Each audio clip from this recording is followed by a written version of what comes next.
folks. You are now listening to Hello China at 103.2 Dublin City FM. The program is co-hosted by UCD Confucius Institute for Ireland and Tim, producer and presenter. Last week we talked about the Chinese business seminar in the Dublin City Council, and after that I got some emails from you asking me about the jobs and the life in China. Well, you will get all the answers you need later, because today we have Risteard O Deorian here in the studio to share his more than 10 years working and living experience in China with us. Hi, Risteard. Hi, Li Tian. 大家好，我是董梦涵。 Yeah, that's it. I thought you would answer me in Chinese because you have been praised as the top 10 foreigners who can speak Chinese even better than Chinese people. Wow.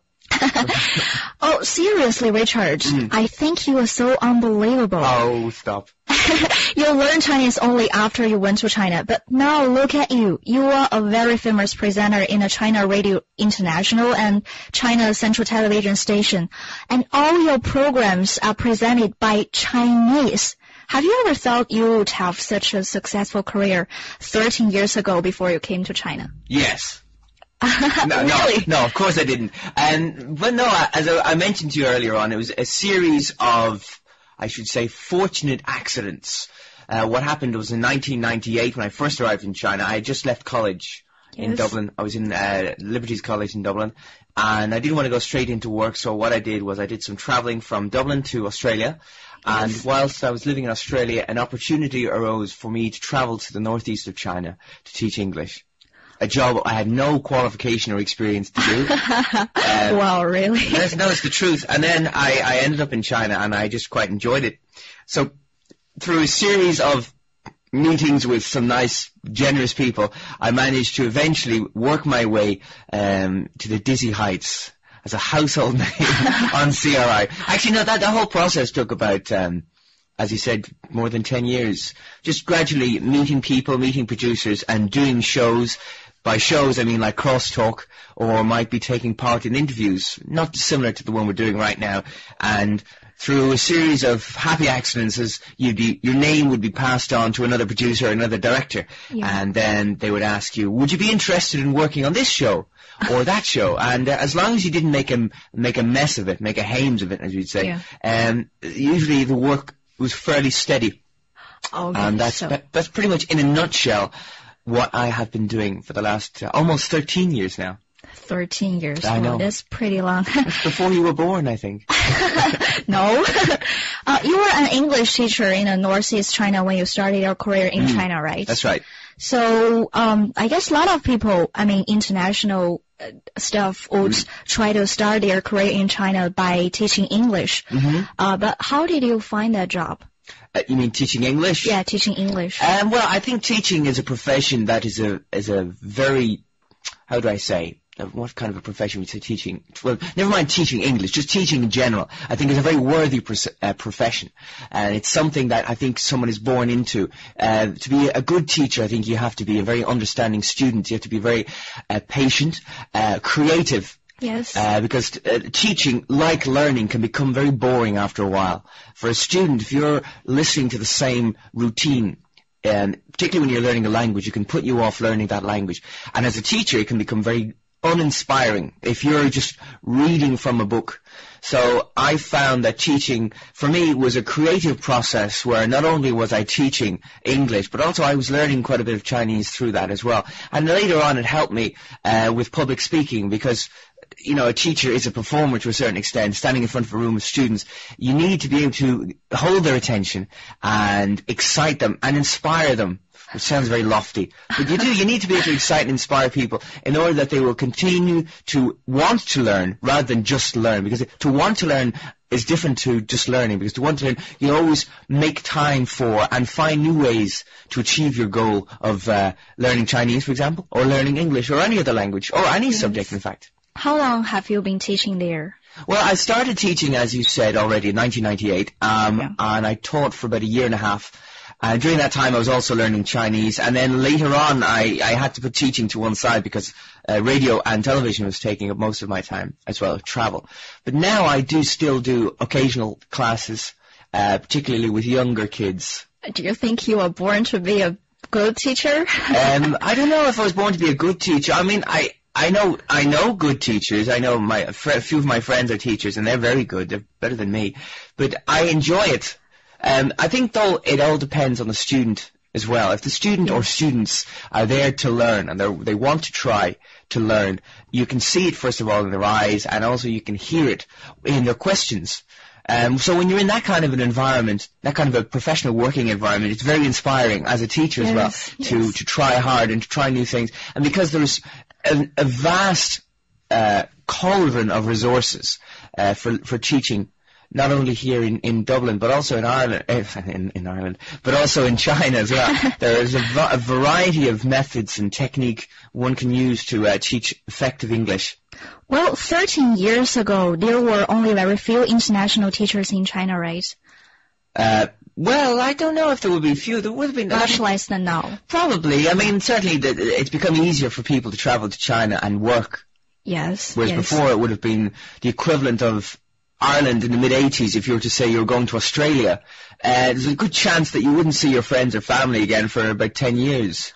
It was that kind of a situation, because Australia, it still is, it's the other side of the world, but it was the same kind of a feeling. If you were in Ireland during the 80s, there was a mass emigration to America, England and Australia, where people couldn't find jobs here.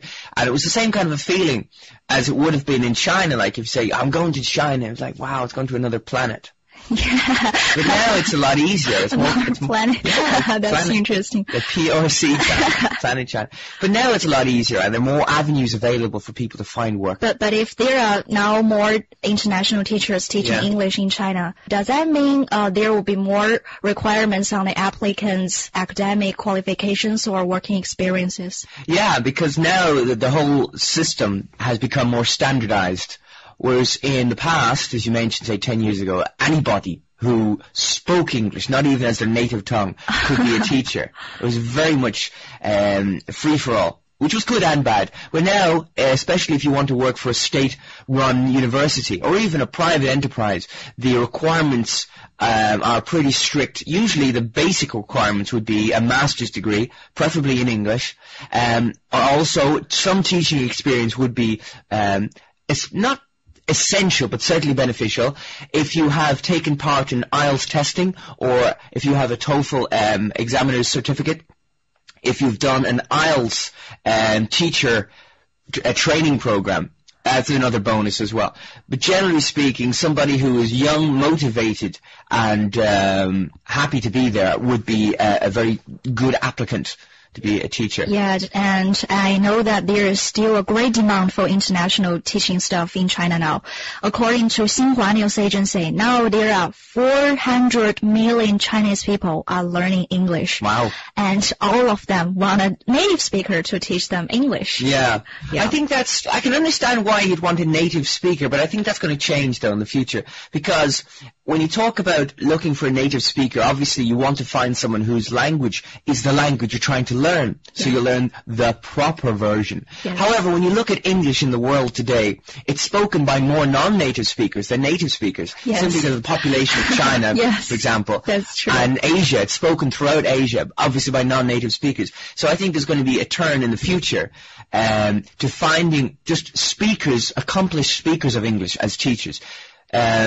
It's like saying in Ireland, what would be standard English? Is it the English that's spoken on RTE, or is it the English that's spoken on the streets? Because they're very different. And like English in the UK as well, BBC, so-called BBC English, and the English that's spoken by ordinary people is vastly different. You have dialect, you have accents, and cultural background, all affect the way people speak. So there is no one standard anymore of English. There is no professional English. Yes. Unless you're talking about... Just look at Ireland. It's not a big country, but how many dialects do you have? That's amazing. Exactly. Almost a dialect for every village in the country. Yes.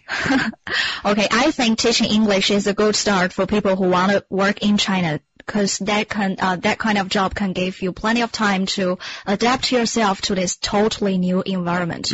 But can you speak Chinese when you first came to China? No, I couldn't. When I first arrived in China, I had no idea, actually, not only of the language, but of the country and the culture within. So it was very strange. But at the same time, it was interesting because it was so different. I found that for me, it was easier to get into because I was interested in learning it. But I didn't know. I couldn't speak a single word. Wow. Yeah. So did you find the life is very hard because you cannot speak Chinese? I just cannot believe it. Yeah. Oh, I did. I found it very hard. You were so brave. Well, brave or stupid. One or the other. Maybe a combination of both. Well, no, it's just, I suppose, just being naive, really. Going there and thinking it would work out. I'm sure if I had put some thought into going to China, that's a big decision, especially 13 years ago. But if I had to put any thought into it, saying, well, hang on, where am I going to live? What am I going to do for work? How much money am I going to earn? And what's the food like? I mean, Chinese food is nice, but I'm going to eat it every single day. Yes. Say if I want to eat something else, what am I going to do? I never actually asked any of those questions. I just went there saying, woo, off to China. Wow. Yeah, it was the wrong thing, actually. I wouldn't recommend it. You should put in a bit of research before you go to any country, but particularly if you're going to a country whose culture and language is so different to your own. It's worth your while doing a little bit of research and finding out about the place you're going to be going to. Yes. But for me, though, I suppose being thrown in at the deep end had the benefit of helping me to want to learn Chinese quicker because I had no other entertainment. I couldn't go out. Where we were living was a very small town. I was going to say village, but it was a small town. And there wasn't much in the way of entertainment.